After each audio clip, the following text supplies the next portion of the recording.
You're listening to Those Crazy Weirdos. I'm Martine. And I'm Cameron. And welcome to episode 31. 31. What you got for me? Well, what have I got for you is lots because I'm like here. I can give you things. Do you want my hand? Okay. No. Okay. I did write down one thing for the intro banter section here. Okay. Barefoot shoes. Oh. Because I realized I've been wearing them and I was talking to you about them earlier. And then I was like, wait a minute. We did a podcast episode about this a long time ago. Yeah. And I looked up my notes. It was episode 2. Oh, wow. When I talked about modern shoes and how they suck. Feel the wind between your toes. Does make sense. That's right. That was episode 2 title. You're right. Wow. Okay. Yeah. So, and the reason that I talked to you about it today is because I did go for a run today. Mm-hmm. And just for those people who don't know what I'm talking about, you could check out episode 2. But basically, modern shoes come to a point at the front, which restricts your toes and kind of causes all kinds of foot problems that way. Issues, yes, exactly. But I recently got barefoot shoes from Vivo Barefoot, and it has a super wide toe box, so my toes are free, and the actual restrictive part is closer to, like, the part that secures the shoe is like the ankle / back kind of area. Heel? Yeah. Not quite the heel, like the midfoot area, like the arch sort of. Mm. That seems to be the tightest part of the shoe, at least on my foot. But that could just be a my foot thing. I don't know. But the toe box completely open, and I don't feel restriction on my toes or anything like that. And I went for a run today in my Brooks Ghost 15, just in case people wanted to know the brand of running shoe I'm using. Fascinating, I assure you. Yes, but they were...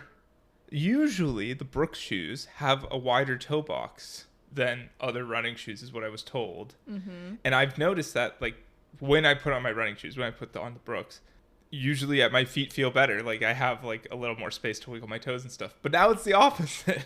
I put them on today, and I was like, oh, wow. Like, this is tight, like, around the toes. That makes sense. And it was kind of weird, and I didn't expect it. So, yeah. Anyway, just a throwback to episode 2 is all I had to talk about. Very cool. Yeah, he's been nerding out about his shoes for a few weeks now. I'm not nerding out about them. Every time you say something nerdy, you say you're not nerding out. Earlier today, we were talking about fruit and how they have a lot of fiber in them. And he's like, yeah, well, it's just juice surrounded by pectin, which is the fiber, blah, blah, blah, blah. Whoa. And I don't talk like that. I don't talk like that. Don't you dare. We were talking about smoothies, and I said, yes, like smoothies are tons of fiber, lots of pectin. Yes, but I called you out for being a nerd for knowing that it's pectin, just like off the top of your head. And you act as if everyone knows these things. Like the word allium. Not many people know that allium means like garlic and onions kind of thing. And I'd know that now, but not many. You have too much of an expectation for others' vocabulary. Okay. I defend pectin. Pectin's used in jam making. It's a fiber. I know. If you went to someone in the street and you tell them to name you a fiber, I don't think anyone would be like, "Oh, easy, pectin." Dude, I think if you asked someone to name them a fiber, they'd say cotton or wool or something. Okay, and with that, I think we should roll the theme. You, me too.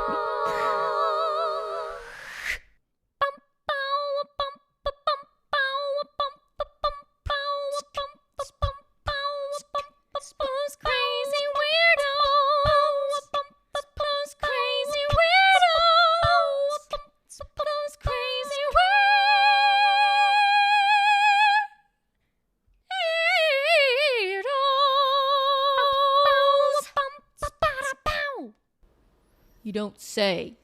Mate. Say. Say what, mate? Yeah.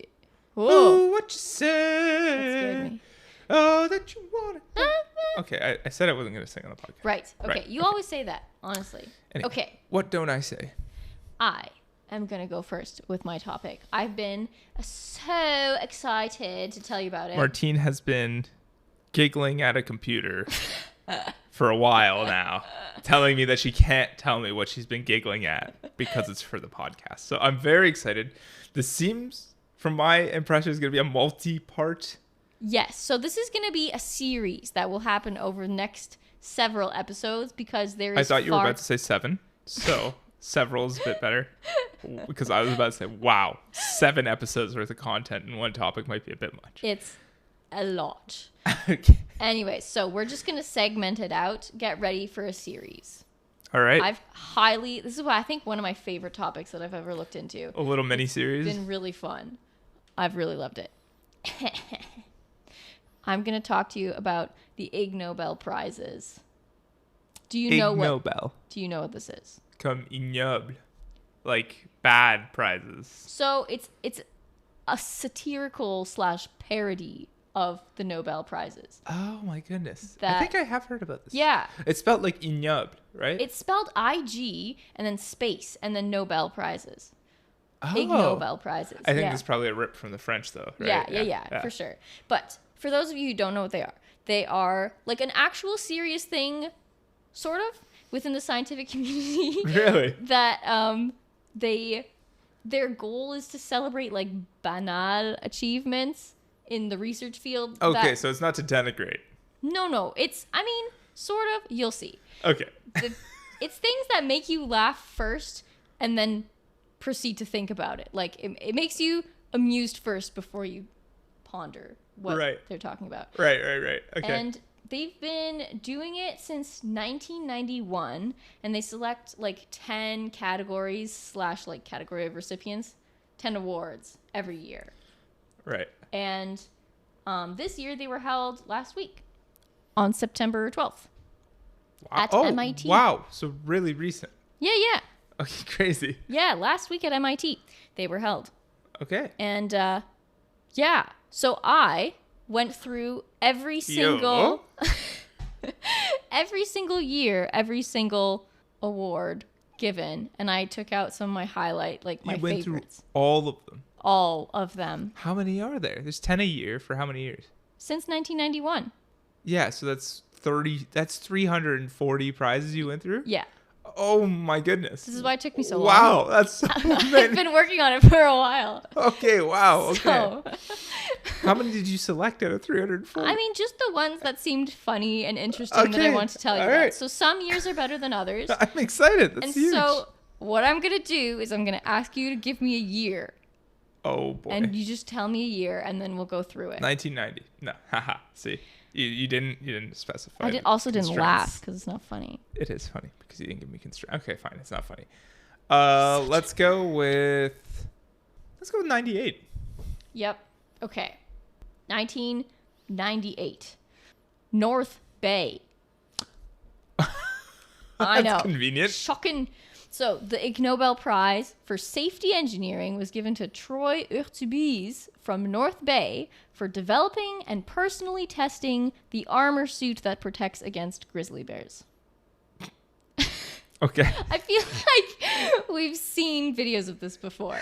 Is it like a big poofy? I think so. And he's tested it and stuff. Wow, okay. And he's from North Bay, so I chose a Canadian one to start. I'm pretty happy. I'm pretty proud of that one. Another one, the Ig Nobel Prize for Statistics was given to a couple people in Canada from Toronto. And dude, so many Canadian ones in 98. Oh my gosh. And U of Alberta. And it's for their, in quotes, carefully measured report called The Relationship Among Height, Penile Length, and Foot Size. Yes, of course. And then, in biology, it was presented to a man for contributing towards the happiness of clams by giving them Prozac. By giving them Prozac? Like a type of SSRI. Damn. So that was my highlights taken from 1998. Okay. I'll hand it over to you. Wow. Okay. My topic is a lot less lighthearted, so I'm going to balance out your lightheartedness. So I remember there was a while ago we were talking about language, I think. Mm-hmm. And we mentioned North Korea versus South Korea, and we were pondering whether their languages diverged. Oh, I don't remember this, but good on you for remembering it. I wrote it down in my notes. I'm fairly sure it was me and you who were discussing it, whether like North Korea and South Korea. Fair enough. It sounds like the kind of thing we would generally end up discussing. Yeah. So I went down this whole thing where I talked about language, but it's so rooted in history that I had to give an overview of North Korea versus South Korea, since they separated relatively recently. Mm-hmm. I wanted to talk about the history first before we got into language, at least. Okay. So why are they separate? This is the part where it gets a little dark. Already. Here we go. Because Last they're week you talk obviously about poo. This week you talk about North Korea. Honestly. So some disclaimers. You used to have a tone. I'm not going to go back too far. Okay. There's a lot. There's a lot. I mean, if you're going through the whole history of a country. No, I'm not going to go through the that's a whole lot. history. I'm just going to do like very modern parts that are relevant to the separation. Only going to mention the highlights, obviously leading out a ton of nuance. So we're going to start Korean Empire. So there was a Korean Empire relatively recently, but it didn't last very long, surprisingly. So it was a monarchical. Wow, I never said that when I wrote that down. Empire, I guess, or whatever. And it was proclaimed in October 1897 by King Jogong. I don't know how to pronounce that, so that's what you get.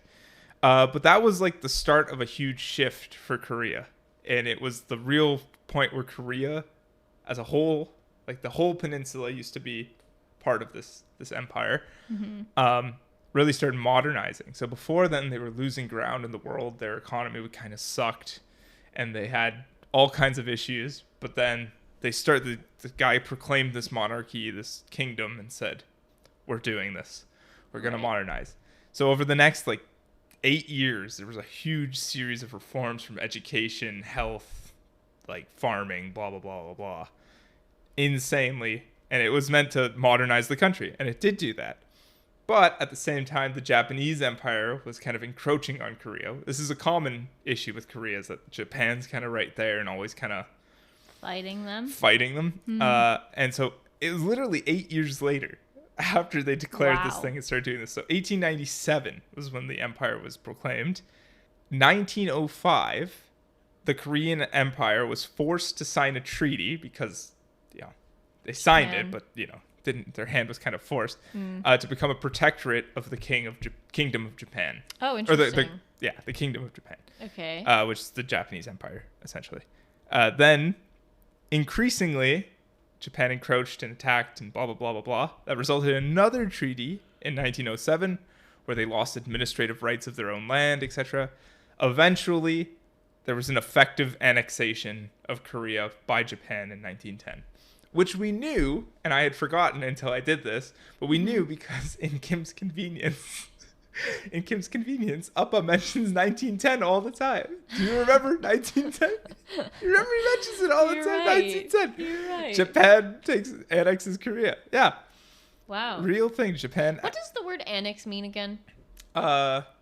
They took the land. They just said, you're Japan now. Oh, I see. So, from that point on, Korea remained, in effect, a Japanese colony because they were part of Japan. At that point, Japan had annexed them until 1945, which is a year is fairly remarkable in history because that is the end of World War II. Yeah. And Japan famously got knocked down, absolutely smacked in World War II. Yeah. Near the end of the war, at least. So from 1910 all the way to 1945, Korea was still its own kingdom, kind of its own united force. It's unified, but it was a colony of Japan. It was under Japanese rule. Right. Yeah. So then they were liberated after World War II by the Allied forces and by the victors of the war. Yeah. But divided, and this is where the division actually happened. Really? It had before, for millennia, Korea was one unit. Yeah. And they still are, in one sense, one unit, actually. Apparently, even in Korea now, both North and South, there is still a strong urge to have a unified Korea. Really? And yeah, they're one whole entity kind of thing. Because it's Korea. And shared culture, shared language, millennia of history there. But it was actually World War II, and it was the Soviets and the West who divided Korea on the 38th parallel and said, this is communist, this is democratic, we're going to prop up our own governments here. Wow. So 1945, they divided it. There's a bunch of issues. Huh. Eventually, the Soviets propped up a communist government in the north, headed by Kim Il-sung, who is the grandfather of the current supreme leader, Kim Jong-un. Oh, crazy. That's true, because it's not that long ago. Yeah, so it was Kim Il-sung. So they haven't had that many rulers. 3 supreme leaders. Wow. Yeah, they're literally called supreme leader. I know, it's laughable. Kim Il-sung, Okay. and then his son, Kim Jong-il, Yeah. and then his son, Kim Jong-un. Jong-un. Right.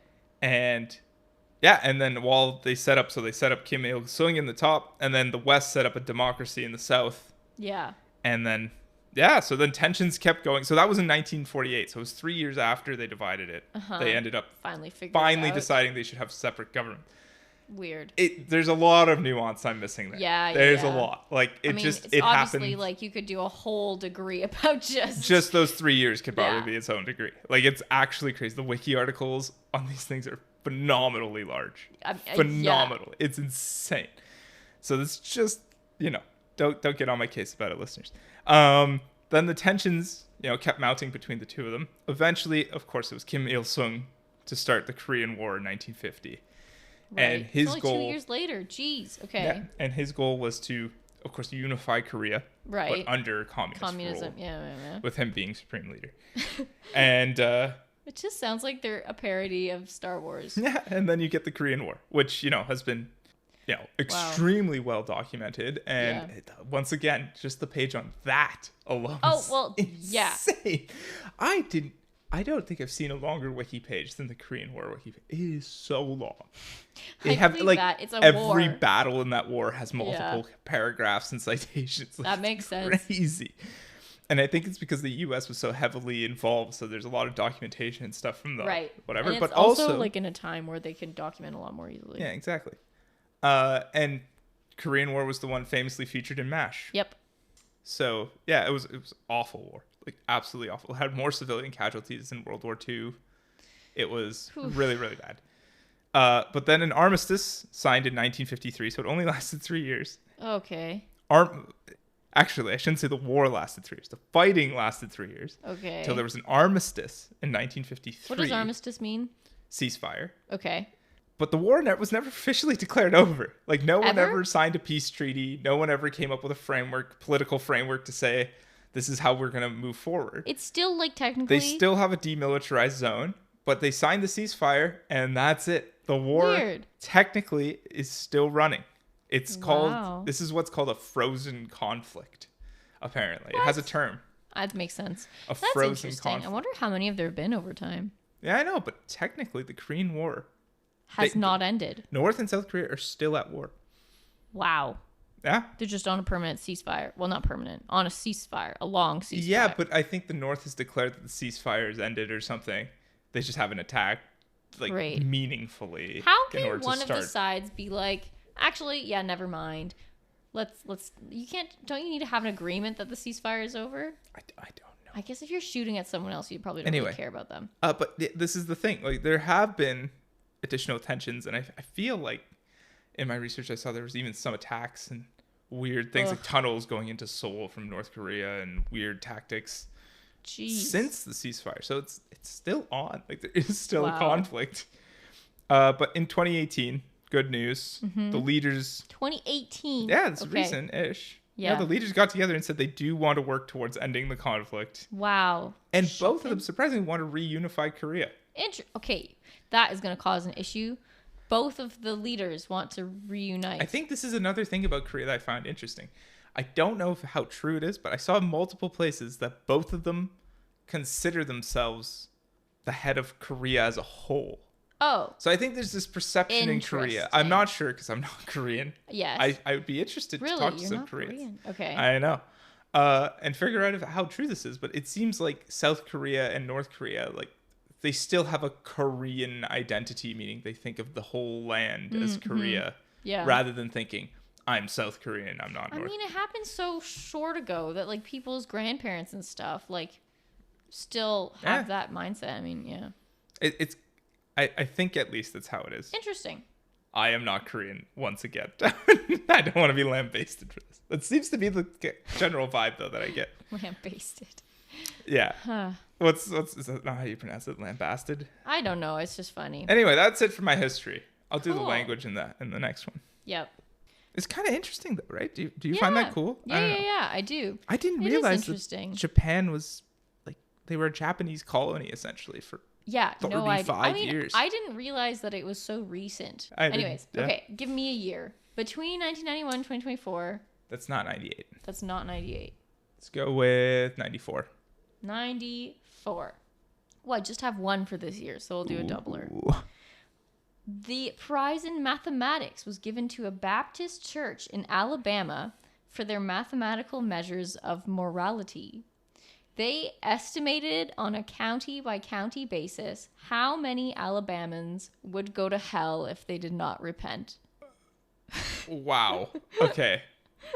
There's a lot to unpack there. That's I just enjoy the prize in mathematics was given to a church. Anyway. Wow. Okay. Let's go with 91. 91. Okay, so that one so they had 7 real prizes in that year, Instead of 10. and they had 3 apocryphal nominations. What's apocryphal? I looked it up. It means meaning of doubtful authenticity, although widely circulated as being true. So essentially okay. like myth-ish Okay. ones. Yeah. So one of them is to Thomas Kyle in physics for his discovery of the heaviest element in the universe, administratium. In the universe. Oh, Yeah. And then another one was for interdisciplinary research to Josiah S. Carberry for his work in psychoceramics, the study of cracked pots. Oh my goodness. Isn't that Oh, that's excellent? so good. That's so good. I love that. Psychoceramics. Never heard that Oh, word that's before. funny. Okay, give me another one. Let's do this year, 24. 2024. Let's do the first year, let's do the last year, let's see how much it's changed. Okay. The prize in anatomy was awarded to 10 people for finding that scalp hair whorls are more likely to spiral in a counterclockwise direction in the southern hemisphere compared to the northern hemisphere. No, they didn't actually find that, did they? Yes, these are all like actual studies. Wait, scalp hair spiraling is different between the north and no, I don't believe it. I don't buy it. That's hilarious. Yeah. The prize in demography, Demography, I don't know. that was given to a guy for finding that supercentenarians and extreme age records tend to come from places with no birth certificates, a lot of clerical errors, pension frauds, and short lifespans. Yeah, that'll do it. I heard that about Japan, that it's like Oh, really? they have a really high life expectancy, but there's a lot of fraud. Apparently, a lot of their seniors that are still living are actually, when you try to find them, aren't there, and there's people like their kids are collecting their pension or something. I Oh don't my know. goodness. That's what I heard. I don't know if that's true, but In botany, it was awarded to a pair for finding that certain plants imitate the leaf shape of nearby plastic plants. So their conclusion is that plant vision is possible. no. Plausible? Plausible. Wait, and that's in the Ig Nobel? Yeah. That seems actually really cool. Like, there should be know. something in the real Nobel I Prizes. know. Wait, is this for real? Yeah, these are actual scientists. Okay, but I and find that stuff. really actually super interesting. I know. This is why it's been the coolest research ever. That's really cool. Yeah. That's okay, cool. Physiology Uh-huh. was given to someone for finding that several mammals can breathe through their anus. I did a little bit more digging because I needed to know more. Yeah. So essentially they were doing tests on mice rats, and pigs. Whoa. And they found that they can absorb oxygen that was delivered through their rectum. Oh, that was delivered, so they don't breathe necessarily through But it. like, if they're thinking that this could be helpful in situations where respiratory failure is happening, if you can still provide oxygen to the body through the anus. My mouse is dying. He's choking. Shove the tube. Go, go, go. Yeah. And then the last one I have for this year is in probability. It was awarded to a team of 50 researchers who did 350,757 experiments and found that when a coin is flipped, it's slightly more likely to land on the same side from which it started. It's more likely. Slightly. What are we talking about when we say slightly? No clue. Since I looked at 340 of these, I didn't go into depth into all of them. Right. Sorry. How many coin flips did they do? 350,757. Wow. Why do you think that is? I mean, I don't know. How did they flip them? Did they use a machine to flip them? Great question. Dude, I want to look at that study because I feel that it depends a lot on the coin. How old is it? Is it new? It depends on the depends flipper. on the if you're not using a machine to flip it, then someone's flipping it with their hand. And that's also like, essentially a random amount of force going into that flip because you can't replicate a flip that many times. Anyway, No. Very cool. Thank you. Very cool. So next time someone asks me heads or tails, I'm going to do... You have to look at what I have to look at what it starts... The top one is what's going to land on top, right? I think so, yeah. Yeah. The side So if from I which it see heads, starts. I'll be like, okay, heads. Mm-hmm. And then you're slightly more likely to get it right. All right. Interesting. All right. Back to Korea. So now that we have some history, let's talk about language differences. So, as you could probably tell, what do you think I'm about to say? I'm actually curious. Based on history, what would you expect? I know that their languages are fairly similar. Yeah. Yeah. That's actually true. So Korean, like the language, and the culture across the peninsula is still rather unified. That makes and sense. Therefore, it's still mutually intelligible between the North and the South. Yeah. Most of the differences, at least from what I could tell, in the accent and dialect and whatever, are things that existed before the division happened. So differences between provinces, regions, etc., they still exist. Yeah. And within each country, like South Korea, within the different provinces that span South Korea and within the different regions in North Korea and provinces, there's still the same regional dialects, that kind of thing. There just hasn't been enough time, essentially, that makes for sense. North and South to separate too much. Right. But, of course, the recipe for, essentially the recipe for developing new languages or dialects is isolation plus time. Yeah, and they've got the isolation in a bit of North time. Korea is now isolated. Yeah. And much more than South Korea, because South Korea still gets all the world media, the Western media, etc. North Korea, though, it's like, the internet is controlled by the state, essentially. So there is an acceleration of diversion between the two. That makes sense. That is happening. Yeah. It hasn't happened, it hasn't been long enough for it to take like a huge effect, but it is there and it is a thing. South Korea, because it had more exposure to the world, one of the main things is loan words. Oh, I So, like most languages. I thought you meant like, I'm a lone wolf. No. Well, like most languages, we have loan words, right? Yes. Like, we don't call it a breadstick, we call it a baguette.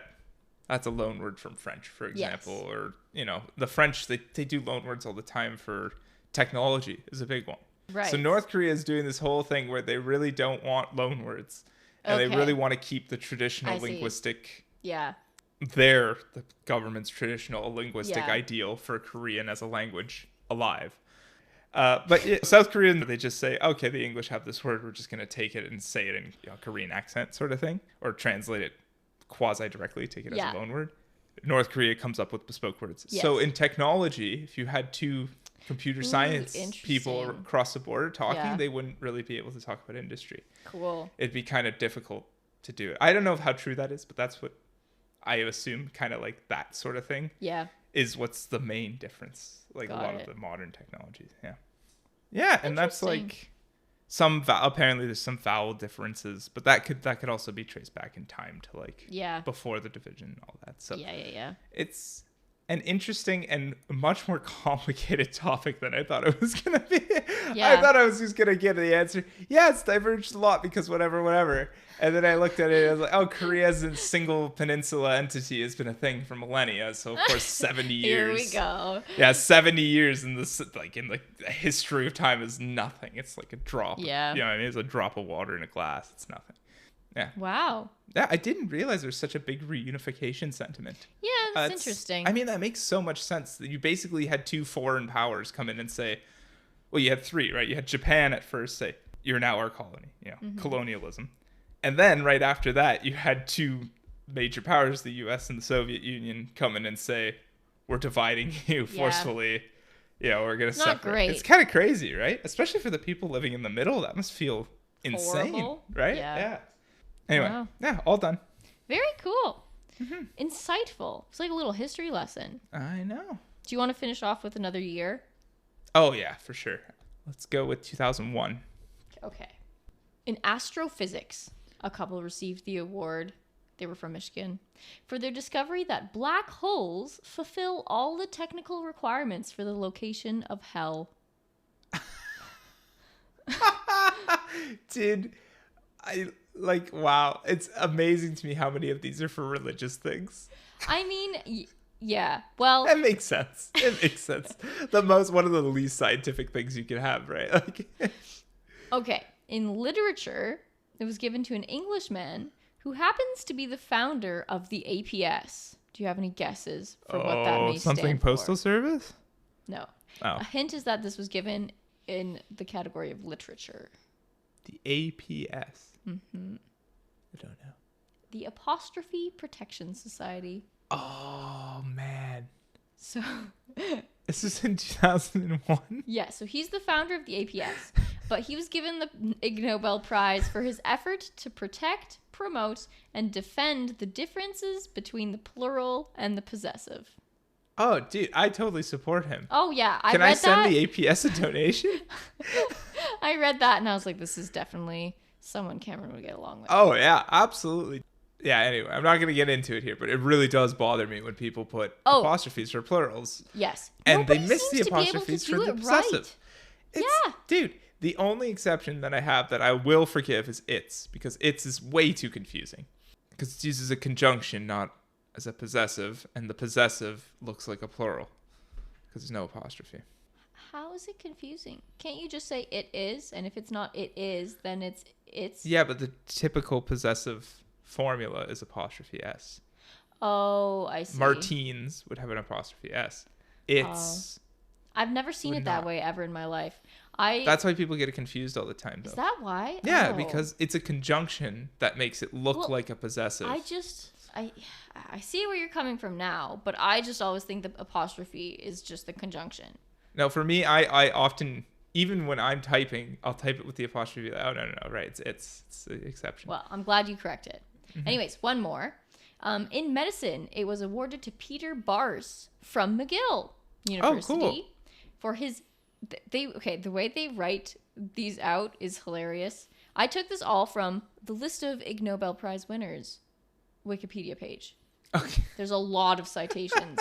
So it seems pretty well researched. Anyways, and the way they phrase it, I don't know if it's like an official statement or the way they like say it in the awards, but so many plays on words, and I love it so much. Oh, I love it. So, it was given to this guy for his impactful medical report called "Injuries Due to Falling Coconuts."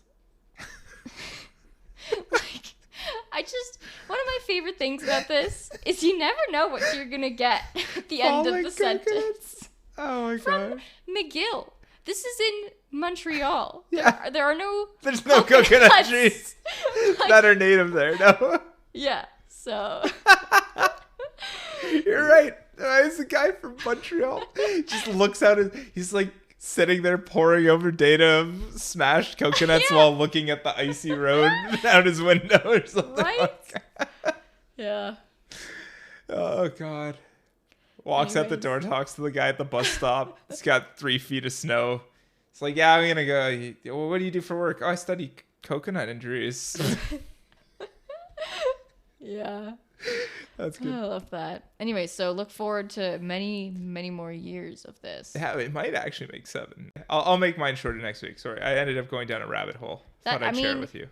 Talk about the ultimate. I made a series out of my rabbit hole, so I know. agree. Did you like my rabbit hole? I did. I thought it was good. I thought it was interesting. Yeah, it was very academic is the wrong word, but it was very like informative. Yeah. I found the same thing. Historically informative. Yeah.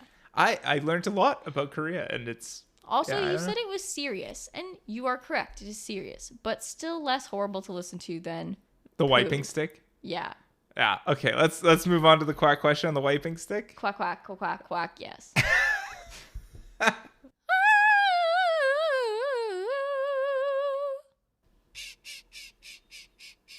Quack quack quack. The quack question. Thank you for that splendid introduction. All right, Martine, quack me up. Let's go. Okay, quick one. If you needed to make a new flavor of tea, it could be a single flavor or a combination of flavors, what would you make? This is a throwback to when I talked about Celestial Seasonings, the company, tea company. They had a bunch of fun flavors, notably a licorice flavor. I was about to say I will not be including the laxative licorice in my flavor. Yeah. Shame. I don't know. What would be a good flavor? You don't have an orange one. I will put that out there. I know. I don't. They do sell. They sell orange ones? Yeah, okay. yeah. Well, then I can't do Tangerine, that. zinger, orange thing. Yeah. I just haven't tried it. I don't really know why. I would make a mango one. Why aren't there more mango ones? I would do mango. Are you going to do straight mango, or are you going to add like strawberry or something in there? Beautiful, beautiful mango. Like it's got to have lots of like a nice citric punch to it. You know what I mean? Maybe add some citric acid in the pouch or something. I don't know. Can you do that? Why not? Yeah, Sky's the limit. Just do that, and I'll make it a mango tea. I love mango. Yeah, his favorite Boom. fruit. Done deal. Good. Sold. I haven't thought of mine, so this will be interesting. I didn't think of mine either. So I know, but you came up with a good one. My favorite, like mango strawberry. Just imagine a banana tea.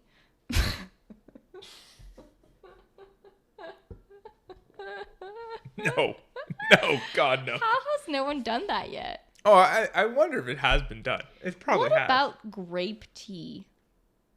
That's essentially like a wine wannabe at that point.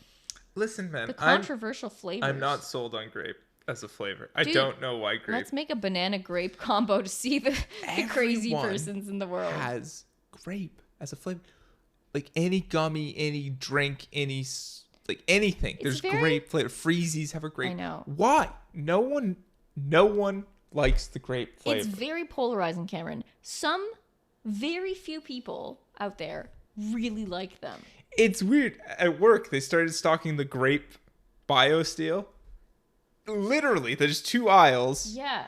The grape aisle never empties. There's like 2 things gone by the end of the day. The other aisle's empty.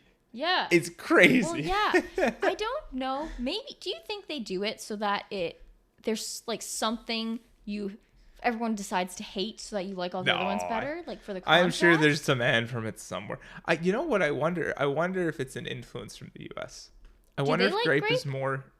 Maybe. Well, you hear about it in movies and TV shows. Sometimes people mention grape jelly. I have never seen grape jelly. We have. Who has? Schmuckers. No, I've never seen grape jelly. Yeah, they have it. Okay, I'm sure they have it. In the stores. Yeah, I wouldn't be surprised, but I'm saying I've never seen it. Like I don't. Oh, I see. Like in just. Yeah, me personally okay. have never eaten, nor even I think seen outside of movies and TV grape jelly. I don't think it's very popular here. I haven't even heard of grape jelly, if I'm honest. You just said that they had it in the store. Oh yeah, but like what you're saying about how it's a popular thing for them to like grape jelly or whatever. I've never heard that They before. mention it all the time on TV somehow. Really? Oh. Yeah, and I was watching a YouTube video from that guy. Shout out to Evan Ediger. He did a video on British food versus USian food. Oh. And he mentioned how they don't have grape jelly. What? Or they don't have jelly. Like to them, a jelly is is Jello, and for him, jelly's something different. Right. And I was like, dude, We don't really use the word jelly here at all. Don't really. People say jam. Yeah. Jelly's not a word. We use Jello and jam. Once again, we're like the bastard child of the U.S. and Britain. I mean, that's a very good summation there. Okay, in all seriousness, though, let me think. I like fresh flavors. I agree. Some acidity would be nice. I do love me some lemon. You know what? No one's made a blueberry lemon tea in a pouch. So let me add blueberry lemon. Dude, maybe blueberry lemon's a delicious combo. I know, but what if I add a little sprig of mint to that? Just for a little bit of... Okay, yeah, I could see it. I don't know if I would do that, but I would still try that tea. Yeah. Nice. Thank you. Boom. Boom. Done. Mic drop.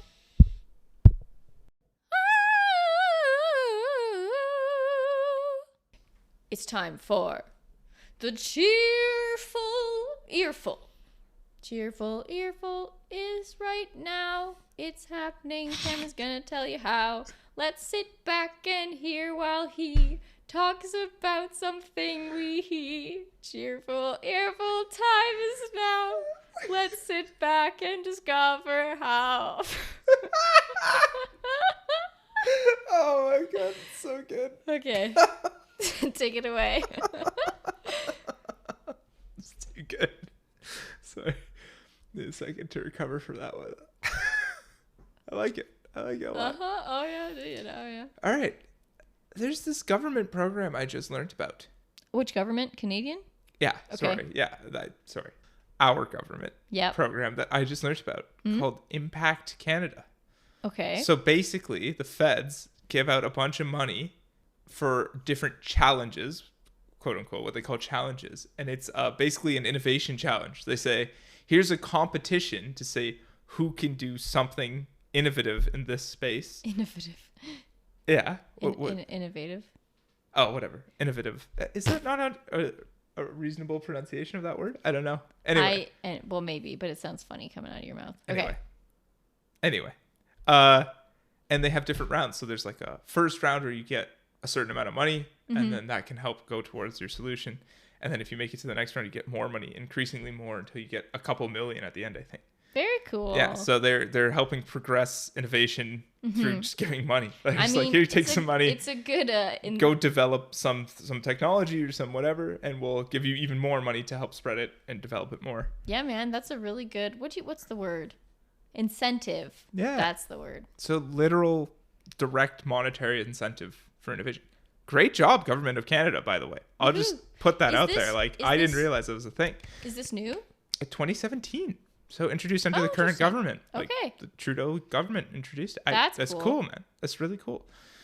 So I'm going to talk about one of their challenges, the Food Waste Reduction Challenge. Oh, good one. So they had a Food Waste Reduction Challenge.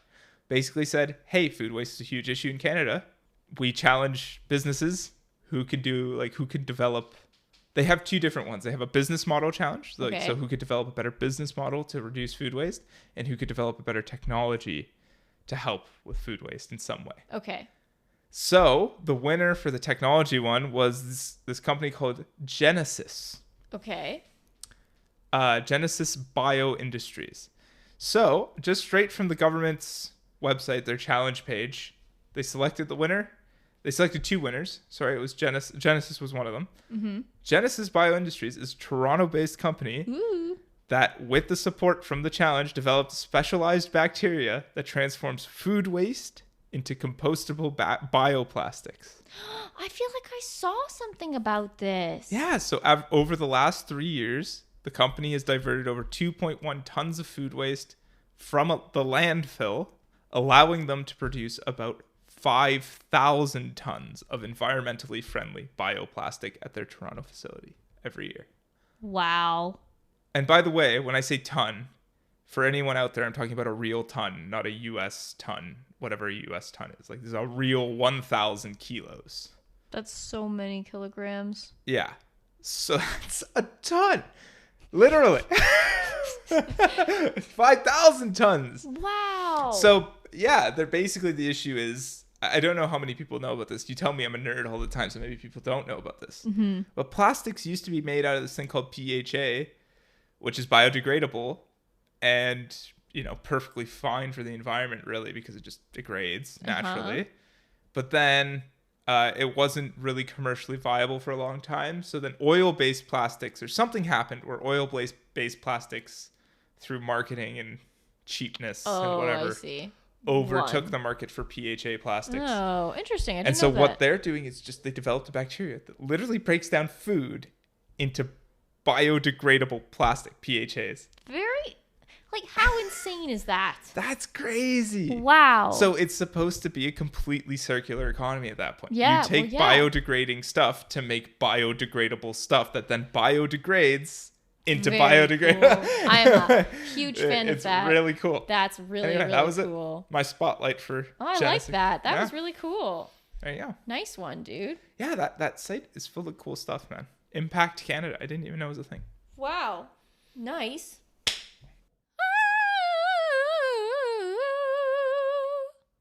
That's it. That's all, folks. We hope you enjoyed this history and Ig Nobel-filled episode. Yes, that was the end of episode 31. Yeah. If you'd like to send us some more You Don't Says about anything, if you'd like to send us your quack questions or your cheerful earfuls, you can send it to thosecrazyweirdospodcast at gmail.com. Gmail. At gmail.com. You can also look at our website. thosecrazyweirdos.ca. Yeah. That was an excellent. The overshadowed the actual email website. Whatever. Yeah. Other than that, have a great week, and we'll talk to you next time. Enjoy yourselves. Bye. Bye.